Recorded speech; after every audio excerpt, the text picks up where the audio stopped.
Today on the Matt Walsh Show, marriage rates in our country are plummeting to historic lows. This is partly due to the fact that the modern dating scene is a miserable, despair-inducing train wreck. We'll try to sift through the rubble today and figure out what has gone so wrong exactly. Also, protesters across the world marched against vaccine mandates on Sunday, and more people on the center left are finally coming out against draconian COVID policies 2 years later. Is it too little too late, or should we welcome these converts with open arms? Plus, is war with Russia on the horizon? And our daily cancellation, we'll discuss the Democratic lawmaker who tried to dunk on pro-lifers only to have it backfire in hilarious fashion. We'll talk about all that and more today on The Matt Walsh Show.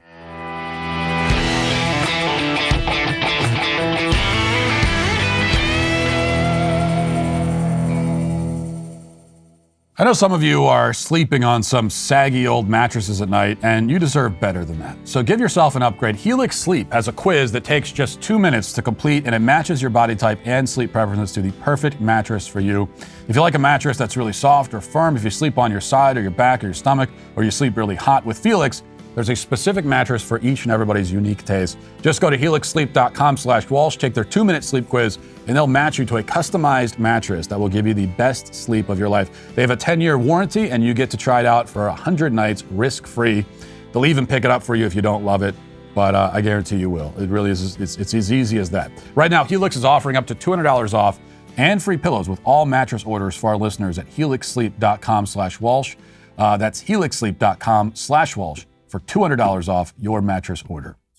As a married man, I look at the modern dating scene like someone who ran out of a burning building seconds before it collapsed. Somebody on Twitter recently said that married people these days must feel like they caught the last chopper out of Nam. And perhaps that's the better analogy, whichever image you prefer. The point is that I wake up every day grateful to be married, mostly because, I love my wife and my family, but also because I simply could not be a single man in this environment. I would have already become a monk or a hermit in the woods by now. I don't say this to rub it in the faces of people in the audience who are single. I say it more as encouragement, really, for any who are married. Because even if you're struggling in your marriage, even if you and your spouse have hit hard times, consider that the alternative is to wander alone in this barren wasteland. Realize that all you have is each other. Out there, it's dark and cold, and you'll likely die shivering and alone. So your marriage is your shelter. Be grateful for it. Stop screwing it up. Do you really want to start over again in this environment? Would you really prefer to be out there dating during the zombie apocalypse? Again, I'm not trying to make single people feel bad. It's more that I'm commiserating with you. Now, many of the problems with modern dating and with modern culture in general and dating in general were highlighted by a recent viral phenomenon, which began on TikTok, as they often do, and then spread like herpes to other social media platforms, which is where I became aware of it. From what I can tell, it began when a woman used her platform to vent her frustrations about a man that she'd recently met on a dating app called Hinge, which I didn't even know existed until I heard about this. The man, Caleb, took her out on one date and then never talked to her again, otherwise known as ghosting, as the kids call it now. Other women on TikTok then chimed in with their own horror stories about the man who had quickly been dubbed West Elm Caleb, a moniker based on where he works. And soon his name was trending nationwide. He had been doxxed all across the internet. So here's just to give you an idea of what this is. Here's a quick sample of one of the video testimonials. And there are like hundreds like this. But one of the video testimonials that you might find detailing the dastardly crimes of this Caleb character. Here it is. I matched with Caleb on Hinge and we started talking. We talked for like 2-3 weeks, maybe, like nothing serious. I never met this man, like literally just texting, Snapchatting, whatever. Same thing happened that everyone's talking about. He was super weird, like started getting very cryptic and concerning and ghosted. So he ghosted me. We stopped talking. I went my separate way. Didn't think of this man, was nothing really going on. And then, okay, so I go on with my life. I'm minding my own business until about a month ago, sometime during December, I see that I have an Instagram request, DM request, or whatever. And who could it be? Who could it be? It's him on his new Instagram account, not Caleb Hunter. Okay. Riveting. Like I told you, I'm so glad I'm not dating anymore with people like this. This is what you have to deal with. And I'm talking about the woman, not even the guy. Now, she went on in that video to post screenshots of the texts from Caleb where he tries to get back into her good graces after ignoring her for a year. She turns him down, and that's the end of it. So far as I can tell, all of the videos are like this. Caleb is guilty of being rude and tacky, and for that infraction, he apparently deserves to be doxxed and publicly shamed by women who are all almost certainly at least as shallow and selfish as he is. So there's a lot that can be said about the lack of proportionality when the internet mob sets its sights on someone. Local news stories become global concerns, and stories that wouldn't even be fit to air on the local news or to be written on a note card and tacked to a bulletin board somewhere still turn into national affairs. We could say plenty about that, but that's not what we're focused on today. Dating is the issue. And this story reveals its myriad pitfalls in our current climate. The whole scene is one big pit that so many millions fall into and never manage to escape. Marriage rates are plummeting rapidly and historically in this country, so that as of just 2 years ago, less than half of the households in the U.S. consisted of married couples and families. Now, to put that in perspective, in 1950, that number was 80%. So it used to be 80% of the households featured a married couple, was a family with a married couple. Now it's less than half. And the numbers are still trending downward. There are numerous reasons for this catastrophic shift, but certainly one of the most prominent reasons is that our social system for matching people up, pairing them off, and setting them on the path towards marriage and parenthood and real adult life is fundamentally broken. So for one thing, everyone, of course, is using dating apps now, which are different even from the dating sites of ancient times. Back in the early 2000s, when I was single, we had the dating websites, and back then you would fill out a lengthy profile, and you'd be given in return a comparatively small group of potential matches to contact. But now those old-fashioned websites have been replaced by apps, which are much easier to use and to peruse, and most people have more than one that they monitor at any given time.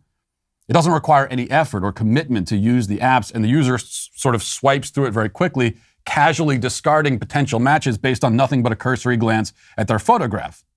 So all judgments are made visually, which already distorts the entire process because a woman's romantic attraction is not naturally as visually based as a man's. And that's how a slovenly ogre like myself ends up marrying a hot woman. Because a woman is attracted to personality, sense of humor, intelligence, but little of that translates through an app, which means that many quality mates are sent to the junk folder just because they're bad at taking selfies. Meanwhile, there are far too many choices. So the modern dating scene is what happens when every beggar becomes a chooser. Everyone is lonely and desperate for companionship, but the field is so flooded with options, there's such a surplus that you begin to feel like, kind of like I feel when I'm in the condiment aisle at Walmart trying to buy mustard. And there are 197 different types of mustard. And though all I want is just regular mustard, the overwhelming array of options paralyzes me. And I'm just standing there slack-jawed, questioning whether I should be settling for just regular mustard when I could be getting gourmet Dijon, whole grain, honey French, yellow, spicy brown, white, yellow, German mustard instead. All of modern life is plagued by this problem. Everything is plentiful and can be obtained effortlessly and cheaply. But it's too plentiful and too effortless and too cheap. So you can turn on your TV and watch literally any movie that's ever been made, any TV show that's ever been produced. And yet how many nights have you wasted scrolling through the infinite catalog and then settling on reruns of, The Office because there's nothing else to watch? Well, there's plenty to watch. It's just that you can't settle on any one thing because your awareness that there are billions of other possibilities gives you anxiety. And it makes it so that you can never be sure that you're choosing the absolute best option, which means that often you don't choose anything at all. So dating is like this now. Whereas before you had only the eligible single people in your town to choose from, now you have the entire internet. You're not confined by geographic boundaries or any other boundaries. The result, ironically, is paralysis. Now, on the complete opposite end of this spectrum are arranged marriages. Instead of a boundless, never-ending buffet of options, a young person in a culture that practices arranged marriages will be assigned just one, and they don't even make the choice. Their families just pair them up and say, here you go. There's far less freedom and far less autonomy in a system of that sort, but it is without a doubt superior to our system. We would be happier. Every person in the dating scene right now would be happier if they were just matched up with someone against their will, actually. Of course, even after you settle on a match and you meet them in person, a whole new set of problem arises. It would be impossible to review the whole list, but one of the big problems is that if you're in the younger generations, you're meeting someone who was raised on the internet, just like you. Having spent their formative years staring at screens, they oftentimes will not have developed the kind of interests and hobbies and rich interior life that could form the basis for conversation and for interpersonal bonding. You also don't know where to go on a date or what to do because nobody wants to do anything but stare at their phones. And as the relationship progresses, if it does, you'll find that the internet also interferes with emotional intimacy because there's nothing private or sacred between you. Private life doesn't exist anymore, especially for younger people. People live their whole lives in public, sharing everything with the world, and leaving no parts of themselves emotionally or very often physically that are special or exclusive for their significant other. And then there's the biggest hurdle of all, one which has been standing in the way ever since the modern concept of dating was first invented decades ago, but which has only grown larger and more insurmountable as the decades have gone by, and that is there's no goal with dating. There's no end point. There's no resolution. There's no logical progression. So those women complain about getting ghosted by Caleb, but what are they really complaining about? Did they see him as marriage material? Were they even looking for a man to marry? I'm guessing not. And if not, then their relationship with Caleb was doomed to fall apart anyway, sooner than later, just as all of their other relationships before and since have. What difference does it make if he disappears after one date or if he sticks around and the whole thing dissolves after 3 months? Who cares? You're just hopping into one car after another and each is going over a cliff. Does it really matter if it tumbles over the edge after 1 mile or 10? The whole enterprise is so fundamentally hopeless and pointless that, if anything, the Calebs of the world do you a favor by wasting less of your time. So here's the reality. There's no reason to be dating at all unless you're specifically looking for somebody to marry. If you have no interest in marriage, then all of your romantic relationships are doomed before they start. You're building sandcastles during high tide. It's all going to be washed away before it can be finished. You're making a series of bad emotional investments, pouring yourself into one leaky container after another. It's no wonder that marriage rates are plummeting. People are exhausted by romantic relationships and jaded by the whole enterprise before they even reach 25 years old, because they've been betrayed and heartbroken and dumped and humiliated enough for 50 lifetimes. That's what happens when you take the courtship out of dating. Only solution is to put it back in. I mean, really forget about dating completely, in fact. Replace dating with courting. Don't waste your time on people who have no goal for their relationship, because marriage should always be the desired endpoint. Courting is the trial period, the interview process that both partners are undergoing. You're interviewing each other for the job. If you approach dating that way, it will significantly reduce your options. That's for sure.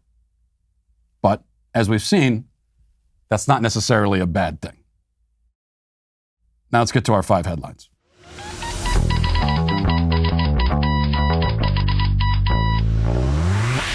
You know, as if finding a job in this crazy economy isn't frustrating enough, now there are reports of at least 36,000 fake job listings in the U.S. designed to harvest driver's license info, social security numbers, and more.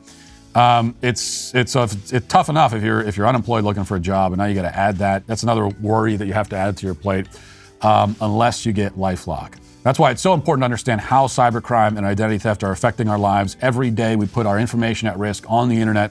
In an instant, a cybercriminal could steal what's yours, sometimes even harm your finances, your credit, even your reputation.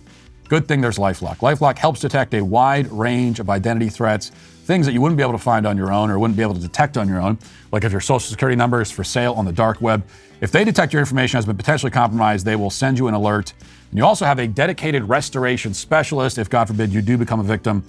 So they've got all angles of this thing covered for you. Nobody can prevent all identity theft or monitor all transactions at all businesses, but you can help protect what's yours with LifeLock by Norton. Join now and save up to 25% off your first year at lifelock.com/Walsh. That's lifelock.com/Walsh for 25% off. We'll start with this. Friday was what appeared to be, well, on Friday we talked about the March for Life, and it appeared to be, I don't know what the official turnout numbers were for the March for Life, but it was, if you look at the footage, it was incredible turnout, as always. As we talked about on Friday, this is 40 plus years running with the March for Life, when they get hundreds of thousands of people out, and they do it also during the coldest part of winter, and they do that because they want to match it up with the anniversary of Roe v. Wade. They could move the March for Life to April or May, and you could double probably the turnout. But these are all the people that are willing to go to D.C. When it's freezing cold and be outside for hours at a time. When it's freezing cold, oftentimes it's snowing, it's just sleet, whatever, all kinds of bad weather. And that was on Friday. And then on Sunday, also in D.C., another massive rally, this time marching against vaccine mandates and other forms of COVID-related tyranny. And here we have some footage of the crowd. Here's what the crowd looked like. So we're here to rise above that. I think they, and I also want you pan, you see, this looks like even bigger than the March for Life. This has got to be one of the biggest. Look at this. That's remarkable. Certainly one of the biggest political demonstrations that we've seen in D.C. in several years at the very least. But the left showed up as well, and a rather pathetic turnout, even more pathetic than the counter-protesters of the March for Life. So let's just watch. Here's a random smattering of some pro-Fauci protesters, and let's hear what point they have to make or what their position is. Let's listen. I love Fauci. We love Fauci. I love Fauci. I love Fauci. I love Fauci. I love Fauci. I love Fauci. I love Fauci is what they have to say. And these are people on the left. They would pretend to be. I just kept being told my injury was Okay, we can turn this off. They would pretend to be, the part of the resistance. They still consider themselves the resistance. They're, revolutionaries. They're down with the system and all that kind of stuff. They still affect that kind of posture, but they're chanting. These are counter-protesters showing up to chant about how much they love a government bureaucrat, how much they love the highest paid federal employee in American history. This is what they've shown up to do. And yet they pretend to be critics of the system. And it gets worse than that, because some of these counter-protesters were even more aggressive. And here's one woman who showed up in her van, and she had a little bit more to say. And let's hear her out. Dollars are going to pay for the police to shut down the road so that these white supremacists can party and have a time celebrating their loser president! Loser Trump! Go the home! Stop invading our territory! Go the home! Take your loser president and shove him up your White supremacist, of course, and she's got, I don't know what's going on with her van. She has she's literally in a serial killer van with handprints. The handprints of all of her victims are on the you can see the handprints on the windows of people clawing to get out. And on her way to murder her next round of victims, she decided to stop and yell at all the protesters there, because of course they're all white supremacists. And yet plenty on the left, this is how they feel about it, and they're sticking to this. But there's been this shift as well that's happened, especially over the last few months, and in particular the last couple of weeks. So here's a clip from Bill Maher Show, Real Time with Bill Maher, that went massively viral over the weekend. Barry Weiss, she's a former New York Times writer who was exiled and sort of excommunicated by the left for some of her views, but she's certainly still not, she's not on the right. I don't think she would call herself a conservative. But she showed up on Bill Maher, and she's been getting a lot of credit from some conservatives for saying this. Let's listen. I'm done with COVID. Oh, I'm done. It's like I went so hard on COVID. I remember. Sprayed the Pringles cans that I bought at the grocery store, stripped my clothes off because I thought COVID would be on my clothes. Like, I did it all. I watched Tiger King. I got to the end of Spotify. Like, we all did it, right? No, we didn't all do it. Well, here's the thing. A lot of us did do it. And then we were told, you get the vaccine. You get the vaccine and you get back to normal. And we haven't gotten back to normal. And it's ridiculous at this point. I know that so many of my liberal and progressive friends are with me on this, and they do not want to say it out loud because they are scared to be called anti-vax or to be called science denial or to be, smeared as a Trumper. I'm sorry, if you believe the science, you will look at the data that we did not have 2 years ago, and you will find out that cloth masks do not do anything. You will realize that you can show your vaccine passport at a restaurant and still be asymptomatic and carrying Omicron. And you will realize, most importantly, that this is going to be remembered by the younger generation as a catastrophic moral crime. The city of Flint, Michigan, which is 80%, I think, minority students, has just announced indefinite virtual schooling. In the past 2 years, we've seen among young girls a 51% increase in self-harm. People are killing themselves. They are anxious. They are depressed. They are lonely. That is why we need to end it, more than any inconvenience that it's been to the rest of us. I think it's a pandemic. It's like at this point. Applause for that. And she says we all did this. We're spraying the Pringle cans. First of all, we didn't all do that at any point. Did we all do that? And I can remember when this all first started, March 2020, going to the grocery store, and there was still at that time a lot that we didn't know about COVID, especially, or at least there was in terms of what we had officially been told. There wasn't very much, so that we were all kind of in the dark, and that's used as an excuse by those who bought into the panic and the hype, even the ones who bought into it for 2 years. It's one thing if you were a little freaked out for a couple of weeks and then you kind of started to see what was going on. But people, there are people for years that were doing this. But I can remember early on going to the grocery store and everybody's in masks and, people are like at the grocery store spraying down their produce and all this. They got gloves and everything on. And that was back when, and maybe there are people who still do this, where you're supposed to quarantine your groceries before you bring them in the house. You keep them on outside for a day so that the virus dies, And I remember thinking, I doubt that it actually works this way. I doubt that the virus is so contagious that you have to disinfect your groceries before you bring them in the house.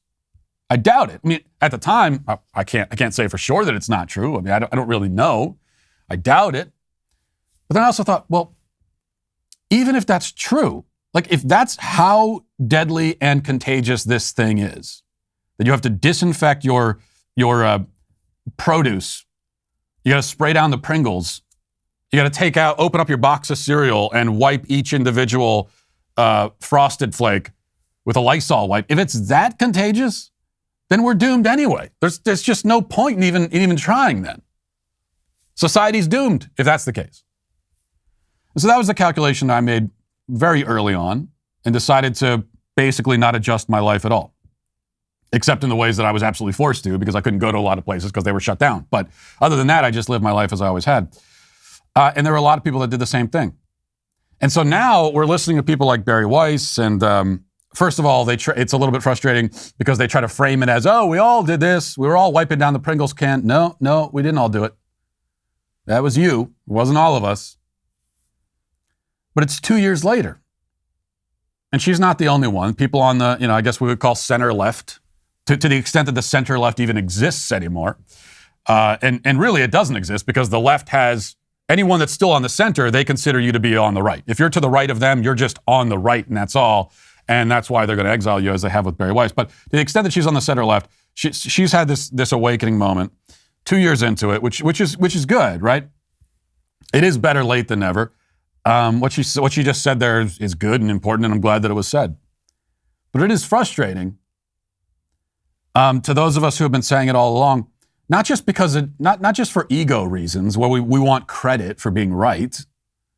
It's not that. It's that the damage has been done, you see, in so many ways. Now, there's more damage that could be done if this stuff is continued. And so it's good to stop the bleeding. But a lot of blood's been spilled already, metaphorically speaking, and sometimes not so metaphorically, when you look at the suicide rate and everything else. So a lot of damage has been done that is simply just done. And in a lot of ways, it's probably true to say that our society is never going to completely go back to normal because of how profoundly twisted it's been by this and how people's brains have been and minds have been mutated by living in this environment of overwhelming, suffocating fear for years. So the damage has been done. And in some ways, for some of this, it's too late. You can't put a mask on a kid for 2 years, shut down school, do all of this, isolate them for the people that have done that to their kids. You can't do that for 2 years and then say, I've had enough of this. I'm done with COVID. Take the mask off. And then say to little Junior, everything's okay. Pat him on the head. Go be a normal child again. Just forget about the last 2 years. Doesn't work that way. These are his formative years. I mean, kids are sponges. They pick up everything that's happening around them. They pick up a lot of things you don't want them to pick up. You know, I was driving with my 2-year-old the other day, and I missed a turn, and I muttered, like it just came out. I muttered an expletive under my breath because I missed it. I didn't even say it loudly, and one of those things. It happens as a parent. It comes out. I muttered it because I was frustrated, and then what do I hear? My 2-year-old in the back repeating me, and she repeating it like 10 times in a row. Right? This is what kids do. They pick up on everything around them in their environment. They're very, very observant, especially in their formative years. They have to be this way. You know, biologically, it's programmed this way. And so think about all of the toxic messages that they have absorbed into their psyche. There may be no way to reverse the effect for a lot of these kids, unfortunately. So what do we do with somebody like Barry Weiss, people on the left, Bill Maher, who are speaking some truth about this issue now? There are some on the right who say, they're champions for our cause. Let's celebrate them and put them on the chair and lift them up and dance around the room. And then there are others on the other side on the right who say, well, no, it's too little, too late. Sorry, we got no use for you. I kind of take a middle approach where I will embrace an alliance with someone on a particular issue in order to achieve some worthwhile cultural goal. I think that's a smart battle strategy. But what we can't do is celebrate them as conservative champions, and that's the balance that we've often not been able to strike as conservatives. And so this happens a lot when some celebrity, what was it with Nicki Minaj for a period of time, for about 48 hours a few months ago, Nicki Minaj was the conservative champion. And I don't even remember what it was, but she said something. It might have been cancel culture, something like that. She made some comment in like an Instagram video saying something that conservatives agree with.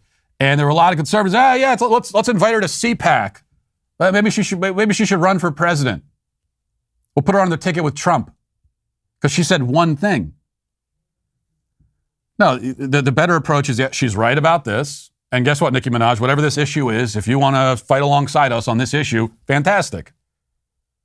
On this particular issue, but you're not a conservative hero because of it.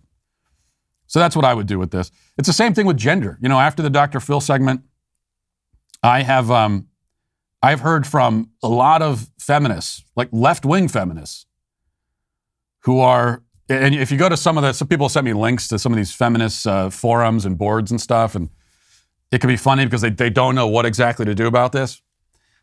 Because they agree with everything I was saying about gender, but then they're looking into the other things that I've said about feminism itself and how it's a cancer and like the worst thing that's ever happened to human civilization.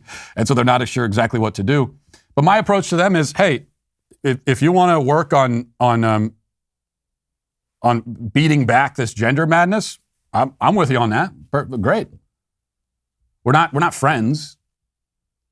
we're not really on the same side generally, but on this issue, we can be, for a particular goal that we have in mind, good.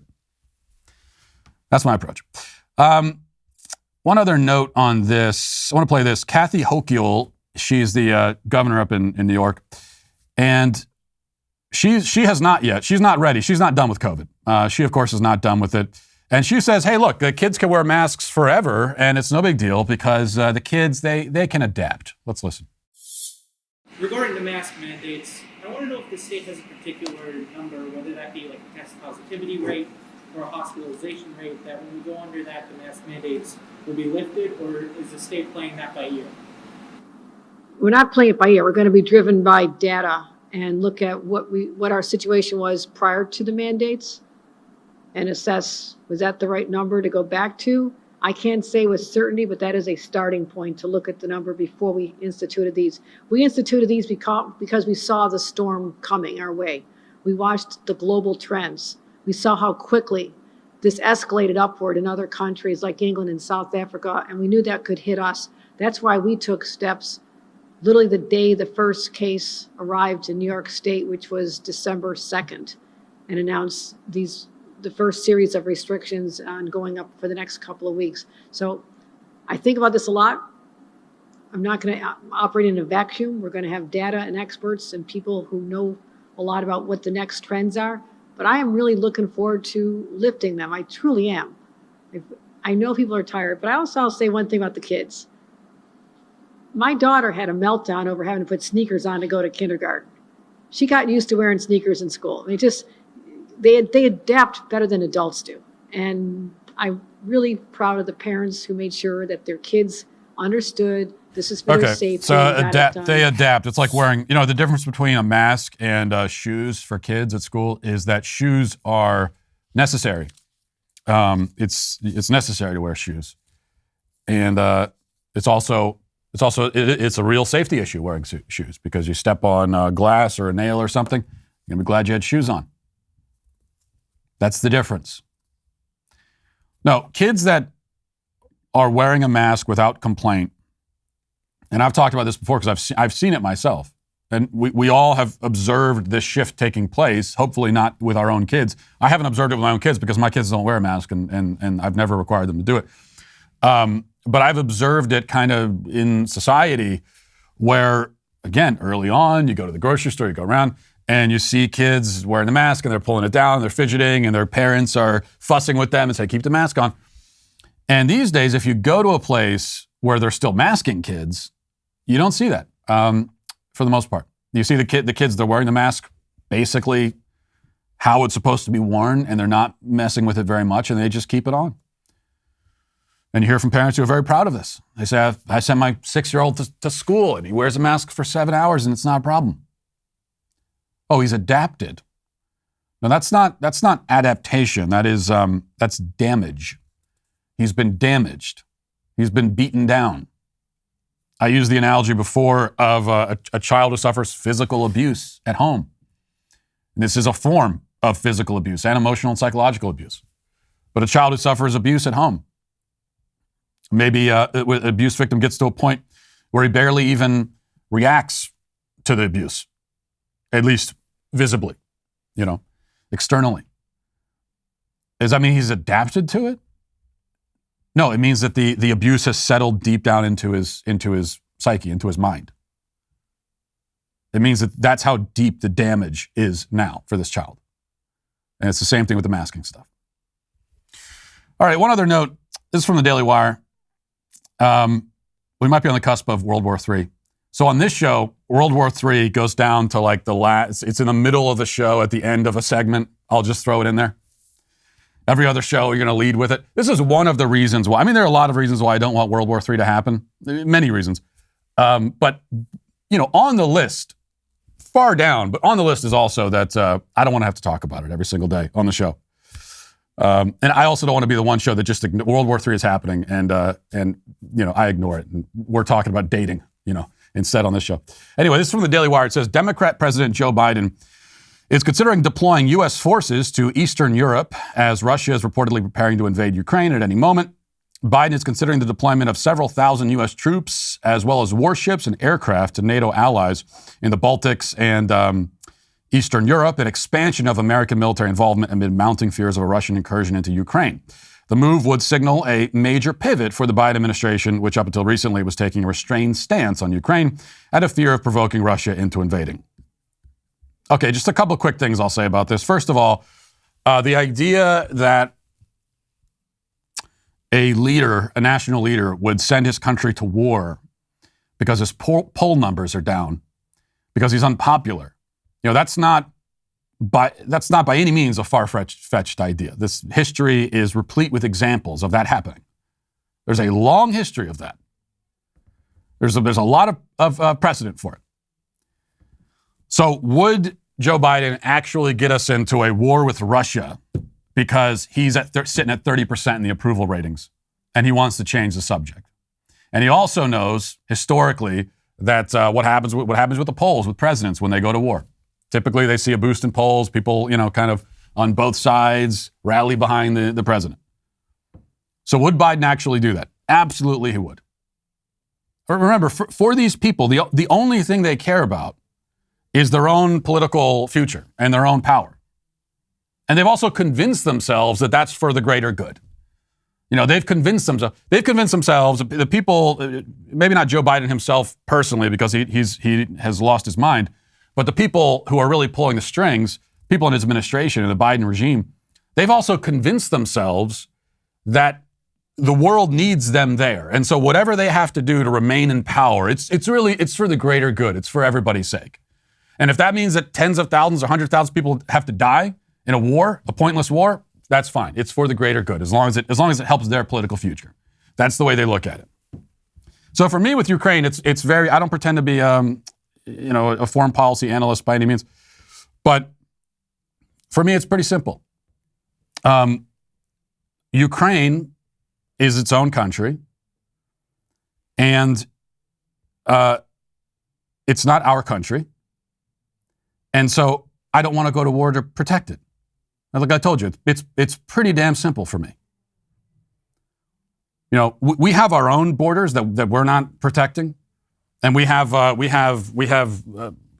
violence and we have all kinds of, we have our own war down at the border that we're not actually, it's really one-sided because we're not participating in it.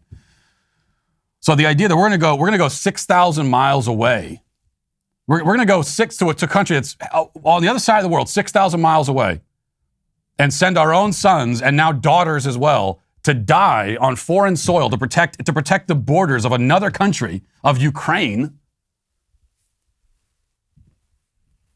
I mean, one thing I've heard from people, I'm talking about this a little bit on Twitter, and I've gotten the whole thing of Ukraine. They want freedom and they want democracy, and think about the people of Ukraine and what. Okay, well then they can fight for their country. They can fight for their own future. That's fantastic. What about the people here? I mean, how many? Maybe we could do a poll on this. How many parents want to send their children to Ukraine to die on Ukrainian soil to protect Ukraine? How many parents will feel like their children's lives were lost in the pursuit of something worthwhile if that were to happen? How many parents would be okay with that in this country? As far as I'm concerned, this is Europe's problem. If they don't have the will to protect their own borders then that's their issue.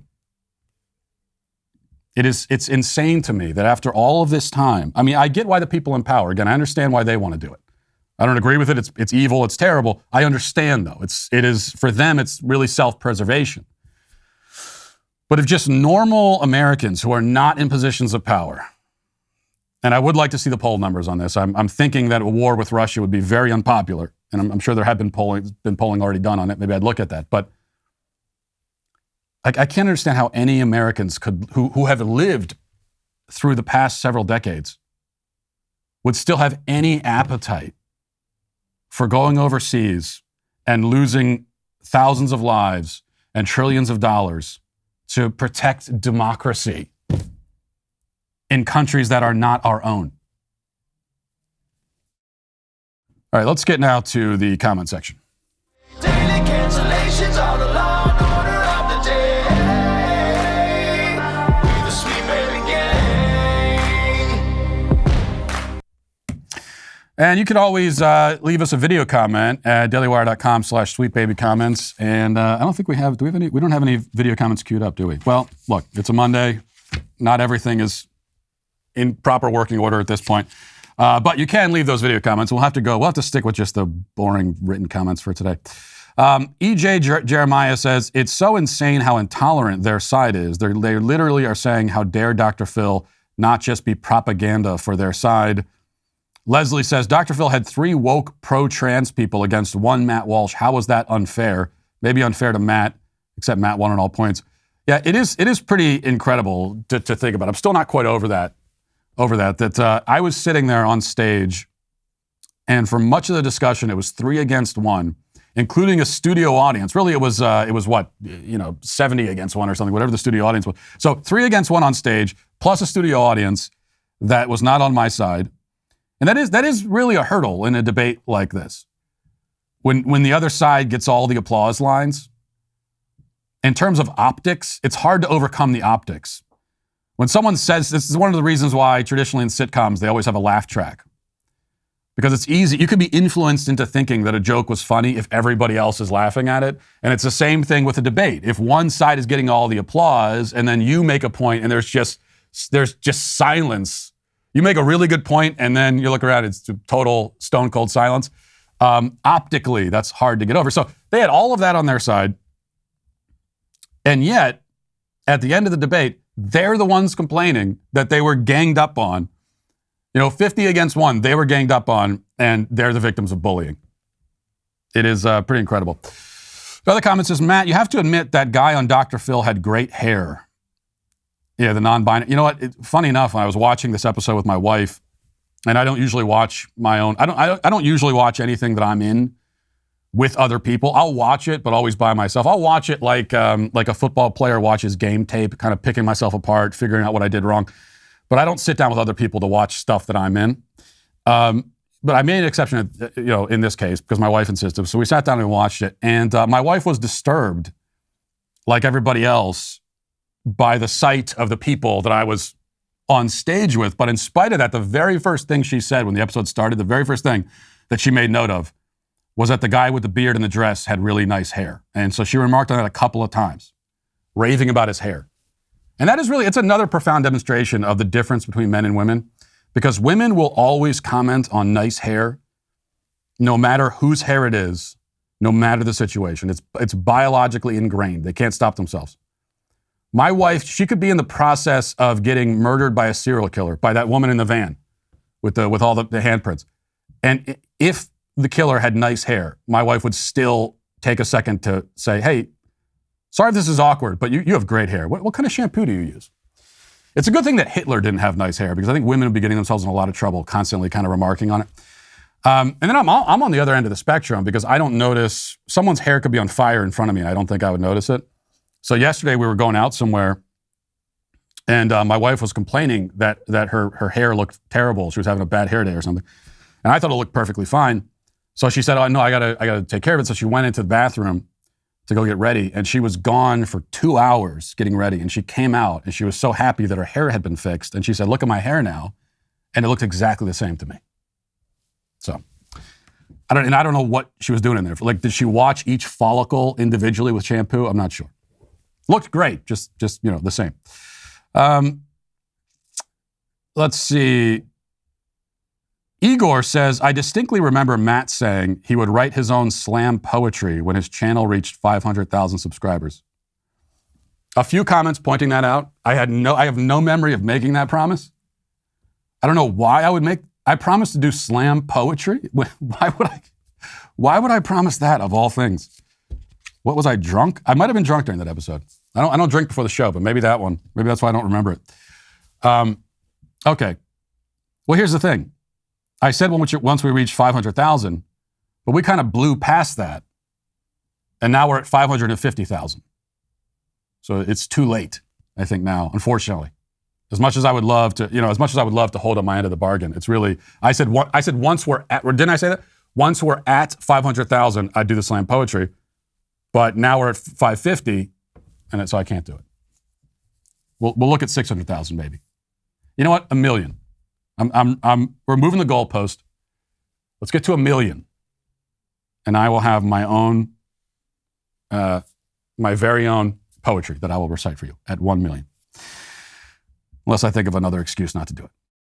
If you haven't already, go check out our new comedy series, Truth Yeller, hosted by comedian and podcaster Adam Carolla over at dailywire.com/watch. In the next episode, airing this Thursday, Adam gets controversial by mocking Hunter Biden and the way that our overlords are attempting to train your kids. TJ Miller of Silicon Valley, also Deadpool, Big Hero 6, and many more, joins Adam to drop some comedy gold, and he proves that he knows how to identify a grandma killer at the same time. So head to dailywire.com/subscribe and use code Miller for 25% off your membership. Look out for the new episode with TJ Miller dropping this Thursday. Now let's get to our daily cancellation. So today we cancel Forrest Bennett, who's a Democratic lawmaker in Oklahoma who had what he thought was a brilliant idea last week. He tweeted out triumphantly, "This week I filed HB 3129, which codifies that a father's financial responsibility to his baby and their mother begins at conception. If Oklahoma is going to restrict a woman's right to choose, we sure better make sure that the men involved can't just walk away from their responsibilities." Now, this was meant to be a dunk on the evil pro-lifers who, Forrest believed, only opposed abortion because of their deep hatred for women. He believed this despite the fact that the pro-life movement is led primarily by women. Just go watch the March for Life, watch the footage. What about those women? Well, they must all be self-hating misanthropes, he decided. Because to the left, the self-hating women are the ones who oppose abortion, not the ones who say cut their breasts off and try to become men. No, they're not self-hating. It's the women who don't want to kill babies. They're the self-hating ones. In any case, Forrest's attempted dunk, unfortunately for him, hit the back of the rim, bounced back out, while Forrest fell to the court, broke his arm, and the whole stadium pointed and laughed. He thought that the right would shake their fists violently and say, "Damn you, Forrest, you foiled our patriarchal plot." But instead, conservatives all supported the bill. Everyone on the right on social media, they were all saying, "This is great. I love it. Thank you." After all, our position is that babies are human beings with rights, and that parents should be required to care for their children or else find someone who will care for them. You owe that to your child. Your child is entitled to be cared for. We have a lot of entitlements in our culture today. We hear a lot about what people are entitled to. Well, here's one example of an actual entitlement. Your child is entitled to be taken care of.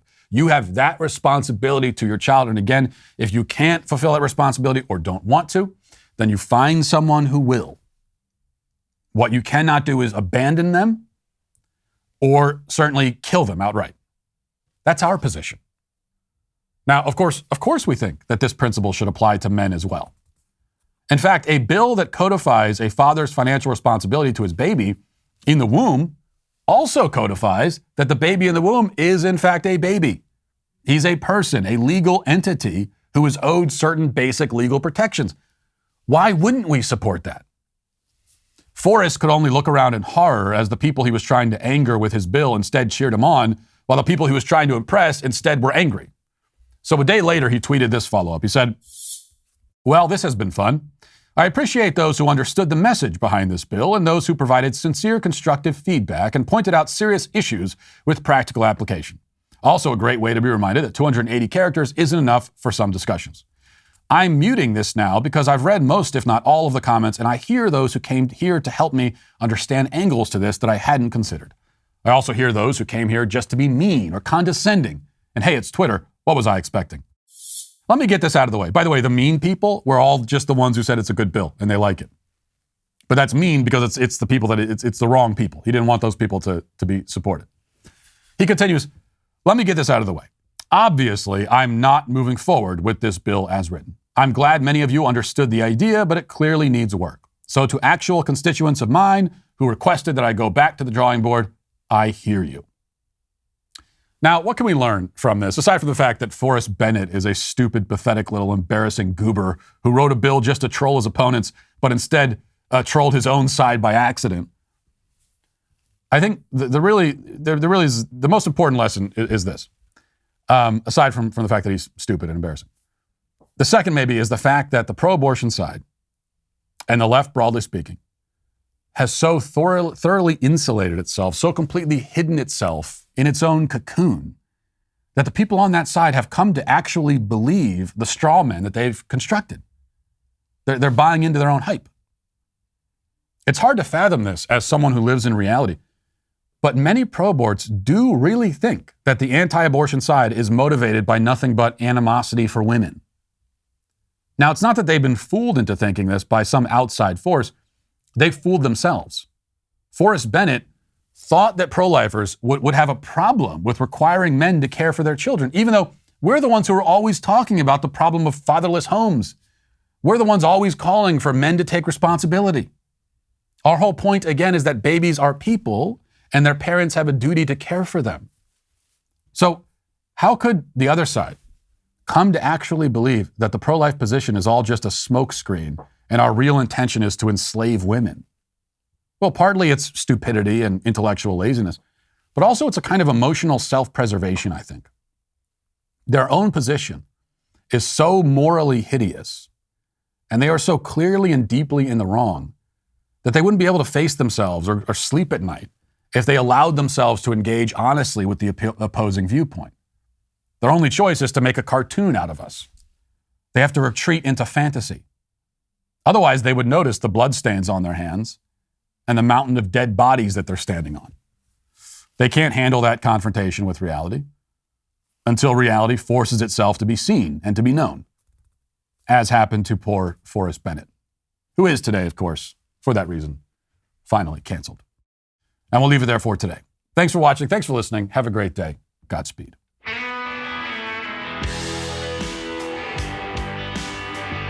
The Matt Walsh Show is produced by Sean Hampton, executive producer Jeremy Boring. Our supervising producer is Mathis Glover. Our technical director is Austin Stevens. Production manager Pavel Vodowski. The show is edited by Robbie Dantzler. Our audio is mixed by Mike Coromina. Hair and makeup is done by Cherokee Hart.